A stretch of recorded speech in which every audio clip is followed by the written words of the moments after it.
Selamat pagi, salam Bapak Ibu Saudara yang dikasihi oleh Tuhan. Pagi yang indah, Rabu 25 Februari 2026. Saya menyapa saudara dari Hotel Nadia Siantar. Saat ini pagi ini ada di Hotel Nadia Siantar.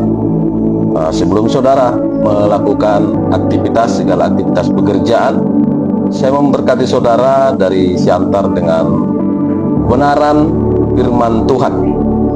Kebenaran firman Tuhan yaitu mati adalah keuntungan. Mati adalah keuntungan dari Filipi 1 ayat 21. Begini bunyinya, karena bagiku hidup adalah Kristus dan mati adalah keuntungan. Filipi 1 ayat 21, karena bagiku hidup adalah Kristus dan mati adalah keuntungan. Nah, pernyataan Rasul Paulus ini tentu saja tidak asing di telinga saudara, Bapak Ibu yang kasih Tuhan, karena sudah sering dibacakan di tempat-tempat duka, di tempat-tempat orang mati. Jadi sudah sesering, mungkin juga saudara sering menyampaikan kebenaran firman Tuhan yang disampaikan oleh Rasul Paulus ini, pernyataan Rasul Paulus ini di tempat-tempat duka, tempat-tempat penghiburan, ya. Karena bagiku hidup adalah Kristus dan mati adalah keuntungan. Kenapa Rasul Paulus berkata bahwa mati adalah keuntungan bagi dia? Nah, ini yang menjadi renungan bagi kita pagi hari ini yang akan memberkati saudara. Kenapa Rasul Paulus berkata bahwa mati adalah keuntungan bagi dia? Karena Rasul Paulus tahu bahwa dia memperoleh keselamatan. Rasul Paulus tahu bahwa dia memperoleh surga. Nah, itulah yang membuat dan itulah yang menyebabkan dan yang memotivasi sehingga Rasul Paulus membuat pernyataan itu bahwa karena bagiku hidup adalah Kristus dan mati adalah keuntungan, ya. Karena Rasul Paulus tahu bahwa dia memperoleh keselamatan, Rasul Paulus tahu bahwa dia memperoleh surga.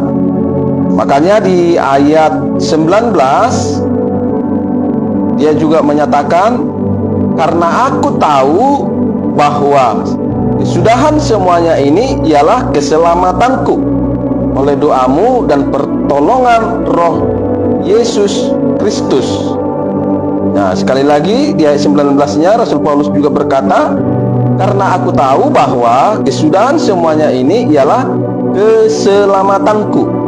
Ya, jadi dia percaya dia akan selamat, dia akan ke surga ketika dia sudah mengalami yang namanya kematian secara lahiriah, secara jasmani. Oleh sebab itu dia katakan bahwa kematian itu adalah keuntungan. Memang akan menjadi keuntungan kalau kita percaya pasti akan ke surga, percaya selamat masuk surga, maka kematian itu akan menjadi sebuah keuntungan, bukan menjadi sebuah momok yang menakutkan. Karena ada banyak orang juga, kita orang Kristen, begitu mendengar yang namanya kematian, ketakutan, ya. Di hati dan pikirannya langsung dikuasai rasa takut. Sebenarnya kalau kita benar-benar yakin dan percaya bahwa kita akan selamat, memperoleh keselamatan, masuk surga, tidak akan takut, ya. Karena itu adalah sebuah keberuntungan. Karena percaya akan memperoleh keselamatan, akan masuk ke surga, surga yang dijanjikan oleh Tuhan. Nah, tapi ada tapinya. Kenapa Rasul Paulus begitu percaya, yakin dia akan memperoleh keselamatan, dia yakin dia akan masuk surga? Nah, ini penting juga supaya kita juga jangan menjadi Kristen yang terlalu kepedean, Kristen yang terlalu percaya bahwa kalau mati pasti masuk surga. Ya, nah, Rasul Paulus percaya dia pasti selamat, memperoleh keselamatan. Dia akan masuk surga. Rasul Paulus yakin dan sangat percaya. Nah, karena kenapa? Ya. Apakah Tuhan memberitahu kepada Rasul Paulus bahwa dia akan selamat, bahwa dia akan memperoleh keselamatan itu, bahwa dia akan masuk surga ketika dia meninggal? Tentu tidak. Tuhan tidak memberitahukan, bukan karena Tuhan sudah memberitahu kepada Rasul Paulus bahwa kalau dia mati dia akan memperoleh keselamatan, masuk surga. Bukan, Bapak Ibu. Ya, lalu dari mana Rasul Paulus tahu? Sehingga dia yakin dan percaya kalau dia mati dia akan memperoleh keselamatan, dia akan masuk surga. Dari mana Rasul Paulus tahu? Sehingga dia begitu pedenya mengatakan mati adalah keuntungan. Keuntungan karena dia percaya dia akan memperoleh keselamatan, dia akan masuk surga. Dari mana dia tahu? Yaitu dari hidupnya lah dia tahu. Ya, Rasul Paulus dari hidupnya lah dia tahu. Makanya dia mengatakan di ayat 21. Ya, di ayat 21 dia mengatakan tadi di situ, karena bagiku hidup adalah Kristus. Ya. Karena bagiku hidup adalah Kristus. Jadi dari hidupnya lah Rasul Paulus tahu bahwa dia memperoleh keselamatan, dia memperoleh surga ketika dia mati. Ketika dia mati. Jadi dia percaya, dia yakin, kepercayaannya, keyakinannya bahwa dia akan memperoleh keselamatan, dia akan masuk surga, itu dari hidupnya. Ya. Dari hidupnya. Rasul Paulus itu hidup untuk Kristus. Ya. Selama hidupnya Rasul Paulus itu hidupnya untuk Kristus dan hidup di dalam Kristus, bukan asal hidup. Ya. Jadi kalau saudara asal hidup, asal hidup, suka-suka, lalu saudara berkata, percaya kalau saya mati masuk surga, percaya saya akan memperoleh keselamatan. Nah, itu namanya kepedean. Nah, itu Kristen kepedean, Kristen yang sipangkaron. Salam saudara. Jadi jangan asal percaya. Percaya itu harus dibarengi hidup. Hidup untuk Kristus, hidup di dalam Kristus seperti Rasul Paulus.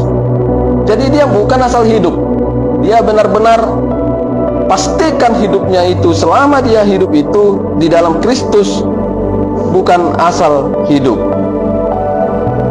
Haleluya. Jadi saudara kalau mau benar-benar yakin dan percaya, saudara akan memperoleh keselamatan, saudara akan masuk surga, dan kematian itu adalah keuntungan bagi saudara, maka saudara ikutilah ya cara hidup Rasul Paulus.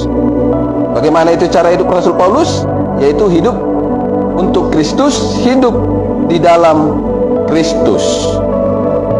Nah, mari kita lihat di ayat 20. Di ayat 20, bagaimana Rasul Paulus berkata lagi di ayat 20? Sebab yang sangat kurindukan dan kuharapkan ialah bahwa aku dalam segala hal tidak akan beroleh malu, melainkan seperti sedia kala, demikian pun sekarang Kristus dengan nyata dimuliakan di dalam tubuhku, baik oleh hidupku maupun oleh matiku. Jadi Kristus Yesus Tuhan yang dimuliakan di dalam tubuh Rasul Paulus, ya. Jadi dari ayat 20 ini tadi bisa kita lihat bahwa selama hidup, ketika hidup, ya, Kristus Yesus Tuhan yang dimuliakan di dalam tubuh Rasul Paulus, ya. Bukan pribadinya yang dimuliakan di dalam tubuhnya, bukan kejayaan hal-hal yang lahiriah atau yang duniawi yang dimuliakan di dalam tubuhnya, di dalam tubuh Rasul Paulus. bukan juga nenek moyang yang dimuliakan di dalam tubuh Rasul Paulus, tapi Kristuslah, Yesus Tuhanlah yang dimuliakan di dalam tubuh Rasul Paulus. Jadi Rasul Paulus itu hidup, yang dia muliakan di dalam tubuhnya selama dia hidup.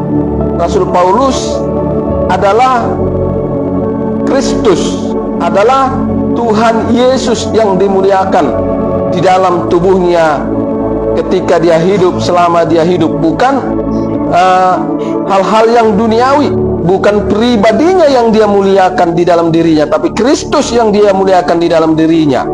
Bukan juga kejayaan, bukan juga hal-hal yang lahiriah, kekayaan, bukan juga hal-hal yang duniawi yang wow yang dia muliakan di dalam tubuhnya, bukan juga nenek moyang atau fungsi jolo-jolo tubuh kalau dalam bahasa Batak nenek moyang. Bukan itu yang dia muliakan di dalam tubuhnya, tapi Kristuslah yang dia muliakan, Yesuslah yang dia muliakan di dalam tubuhnya selama Rasul Paulus hidup.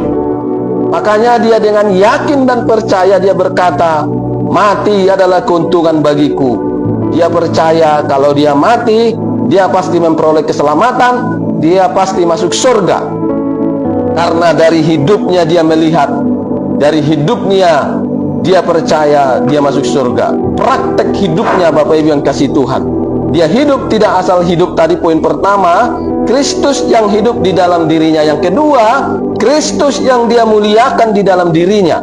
Bukan pribadinya, bukan yang lain, bukan kekayaan, bukan kesuksesan, keberhasilan yang dia muliakan di dalam dirinya, bukan juga nenek moyang, bukan juga atau fungsi jolo-jolo tubuh yang dia muliakan di dalam dirinya, tapi Kristus yang dia muliakan di dalam dirinya.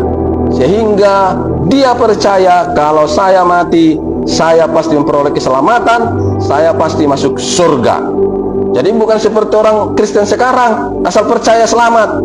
Wah, itu namanya Kristen kepedean. Jangan jadi Kristen kepedean. Saudara jadi orang percaya kepada Yesus, percaya kepada Kristus, tapi yang hidup di dalam diri saudara bukan Kristus, yang saudara muliakan di dalam diri saudara bukan Kristus. Ya, itu kepedean namanya, terlalu percaya. Hati-hati, kepercayaan itu harus dibarengi dengan sikap hidup yang benar, praktek hidup yang benar, bukan asal hidup. Jadi ada dua poin tadi. Rasul Paulus hidup di dalam Kristus, ya. Yang kedua, yang dia muliakan di dalam dirinya selama dia hidup adalah Kristus, bukan yang lain. Amin, saudara yang dikasihi oleh Tuhan. Ya, kiranya kebenaran firman Tuhan di pagi ini, renungan firman Tuhan di pagi hari ini, morning reflection yang saya sampaikan kepada saudara, memberkati saudara dan memberikan saudara motivasi yang baru, motivasi rohani, semangat yang baru, semangat rohani di dalam nama Tuhan Yesus Kristus. Terpujilah nama Tuhan. Tuhan Yesus memberkati saudara dan saya. Sekali lagi saya menyapa saudara dari Hotel Nadia Siantar pagi hari ini. Salam.